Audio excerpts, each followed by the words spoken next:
Assalamualaikum warahmatullahi wabarakatuh. Ketemu lagi bersama saya Ujang Komarudin.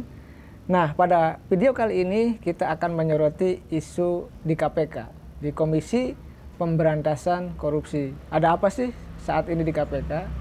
Ternyata KPK saat ini sedang membuat program yaitu menjadikan koruptor sebagai penyuluh anti korupsi. Ini sebenarnya ada dagelan apa di KPK? Kita tahu sebelumnya ada penyingkiran 75 pegawai KPK yang banyak menangani kasus-kasus besar dinonaktifkan. Bahkan keputusan Ombudsman Republik Indonesia menyatakan bahwa telah terjadi maladministrasi oleh pimpinan KPK. Nah, ini menandakan bahwa sesungguhnya ada apa sih di KPK? Ada dagelan apa gitu. Sehingga para koruptor dijadikan sebagai penyuluh anti korupsi.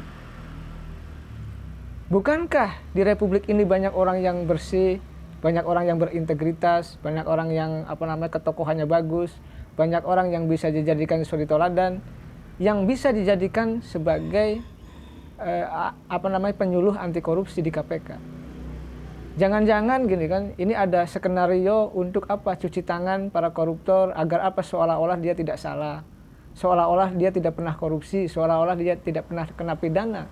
Sehingga orang yang akan keluar masa tahanannya, koruptor tersebut, dijadikan sebagai penyuluh anti korupsi.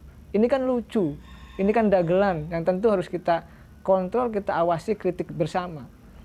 Bukankah dari kurang lebih 270 juta rakyat Indonesia, banyak orang yang hebat, banyak orang yang berintegritas.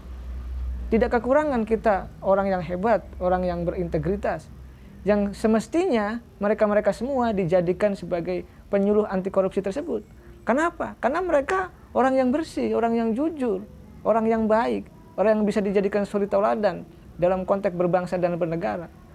Lalu kalau koruptornya ya kan dijadikan sebagai penyuluh anti korupsi, ini sebenarnya ada apa? Ini negeri lucu ya yang terjadi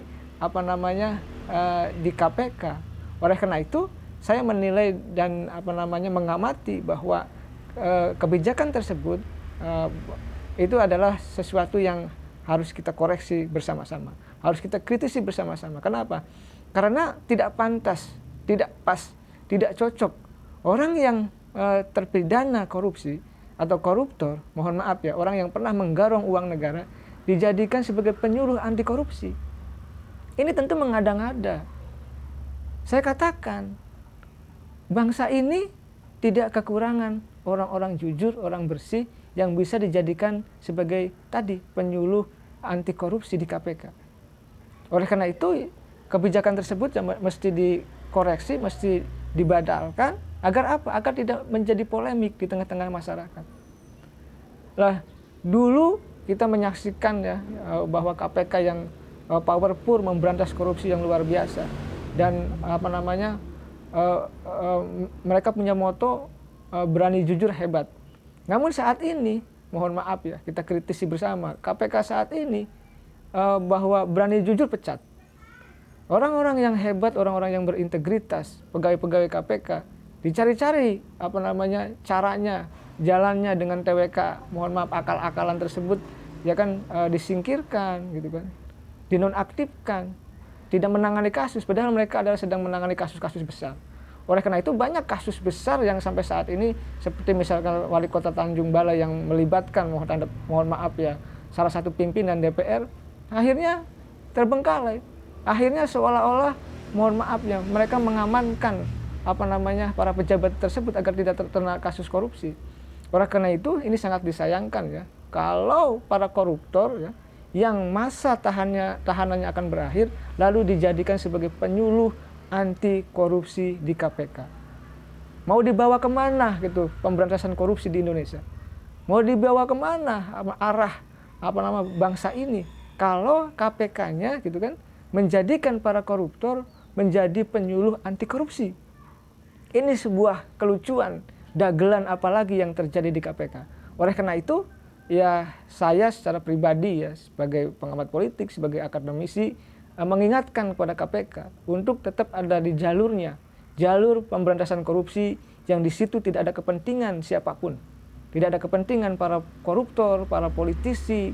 Oleh karena itu ya membuat program-program dan rencana-rencana kerja yang rasional, yang bisa diukur dan itu bisa memuaskan publik. Karena kan bagaimanapun kan korupsi itu yang dimiskinkan kan itu rakyat. Yang menjadi miskin kan itu kan warga negara Indonesia yang kebanyakan menerima bansos itu gitu.